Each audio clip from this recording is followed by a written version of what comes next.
حجت الاسلام سرکار سیدی الشاہ امام حامد رضا خان قادری نوری قدس سرہ العزیز، سیدی اعلیٰ حضرت امام اہل سنت الشاہ امام محمد رضا قادری محدث بریلوی قدس سرہ العزیز کے بڑے صاحبزادے ہیں۔ سیدی حجت الاسلام رحمہ اللہ 1875 میں آپ کی ولادت بریلی شریف میں ہوئی۔ حضور حجت الاسلام نے جس گھرانے میں آنکھ کھولی وہ امام عاشقہ مجدد دوران سیدی الشاہ امام محمد رضا قادری کا مبارک گھرانہ تھا۔ ابتدائی تعلیم وہیں سے حاصل کی، بلکہ یوں کہیے کہ کل علوم کے اندر ہی روحانی اور علمی فیضان جو تھا وہ سرکار حجت الاسلام کی ذات میں موجود تھا۔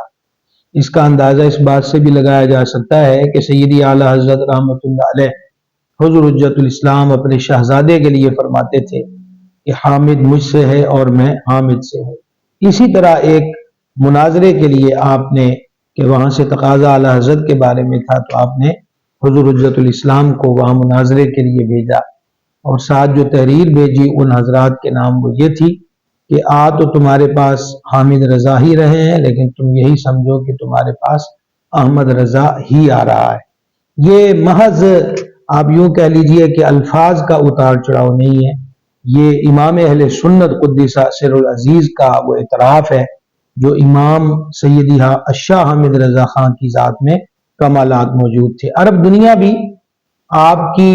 عربی زبان پر جو کامل دسترس تھی اس پر حیران نظر آتے تھے کہ ایک ہندی و عجمی کو اللہ تعالیٰ نے عربی زبان کے معاملے میں اس قدر فصاحت اور بلاغت سے مستفید فرمایا ہے۔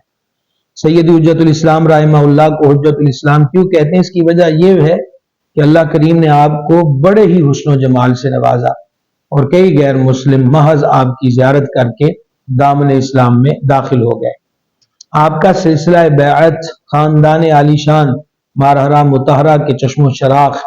حضور پر نور سرکار سیدنا ابو الحسین احمد نوری رضی اللہ تعالی عنہ سے ہے۔ یہ وہی سرکار سیدنا ابو الحسین احمد نوری ہیں کہ جن کے لیے قصیدہ نور کے مقطع میں اعلیٰ حضرت نے یوں کہا کہ اے رضا یہ احمد نوری کا فیض نور ہے، ہو گئی میری غزل بڑھ کر قصیدہ نور کا۔ اور اعلیٰ حضرت رضی اللہ تعالیٰ عنہ نے بھی آپ کو تمام سلاسل کی اجازت سے مستفید فرمایا تھا۔ حضور حجت الاسلام قلم کی دنیا میں، واعظ کی دنیا میں، تبلیغ کی دنیا میں، اشاعت سنیت و دین کی دنیا میں ہمیشہ صف اول میں نظر آئے۔ تحریک شدی جو اسلام کے مخالف ہنود کی بہت بڑی سازش تھی، اس کے سدباب میں جہاں اس دور کے اکابرین نے بڑی محنت کی، اس میں ایک بہت بڑا کردار سیدی الشاہ امام حامد رضا خان قادری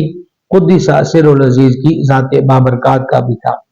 سرکار سیدی حجت الاسلام رحمہ اللہ کو حضور سیدی اعلیٰ حضرت الشاہ امام احمد رضا رضی اللہ تعالی عنہ سے جو فیض و برکات عطا ہوئے، آپ نے اس کو بڑے آسن طریقے سے تقسیم کیا۔ ہمارے آقائے نعمت قطب زمن محدث اعظم ابو الفضل محمد سردار احمد قادری رضوی چشتی محدث اعظم پاکستان قدس سرہ العزیز، آپ لاہور میں FA کی تیاری کے لیے تشریف لائے تھے، لیکن ایک جلسے میں حضور حجت الاسلام کی زیارت کی اور پھر انہی کے ہو کے رہ گئے، اور پھر بریلی شریف حضور حجت الاسلام کے ساتھ بریلی شریف میں پہنچے، اکتساب علم کیا۔ یوں کہہ لیجئے کہ اس خطہ پاکستان میں اور بالخصوص پنجاب کی دھرتی پر جو دین و سنیت کا فروغ ہے یہ حضور سیدی ابو الفضل محمد سردار احمد قادری رضوی چشتی کی ذات بابرکات سے ہوا، اور ان کے پیچھے شہزادگان اعلیٰ حضرت خصوصاً حضور حجت الاسلام کی نگاہ خاص شامل حال رہی۔ احقاق حق کے لیے اور باطل کے رد کے لیے بریلی شریف کا آستانہ ہمیشہ سے معروف تھا ہے اور انشاءاللہ رہے گا۔ 1934 کے اندر لاہور کے اندر مناظرہ طے پایا تھا جس میں حجت الاسلام بریلی شریف سے لاہور میں تشریف لائے، لیکن فریق مخالف نہ آیا، اور اس موقع پر بھی ایک دیکھنے والے نے بڑی محبت کی نگاہ سے کہا تھا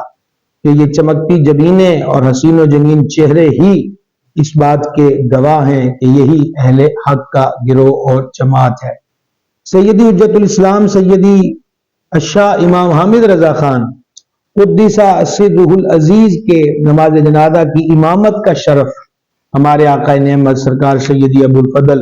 محمد سردار احمد قادری رضوی محدث اعظم پاکستان قدس سر العزیز کو حاصل ہوا، اور یہ حضور حجت الاسلام قدس سر العزیز کا ہی عطا کردہ فیض تھا محدث اعظم کی ذات میں، اور یہ حضور محدث اعظم رضی اللہ تعالیٰ عنہ کی ذات بابرکات ہمیشہ یہ فرماتے تھے کہ اس فقیر کو اللہ تعالیٰ کے 2 ولیوں کا جنازہ پڑھانے کا شرف حاصل ہے۔ 17 چاند کی تاریخ جو ہے جمادی الاخری، وہ حضور حجت الاسلام کا یوم عرس ہے، اور ہمارے شجرہ عالیہ قادریہ رضویہ رشیدیہ میں جو شعر پڑھا جاتا ہے کہ حامد و محمود اور حماد نوری کر مجھے میرے آقا حضرت حامد رضا کے واسطے، تو یہ ہمارے آقا حضور حجت الاسلام سیدی الشاہ حامد رضا خان رحمت اللہ تعالی علیہ کی ذات بابرکات ہے۔ اللہ تبارک و تعالی ان کے فیض و برکات سے ہمیں دونوں جانب مستفید فرمائے۔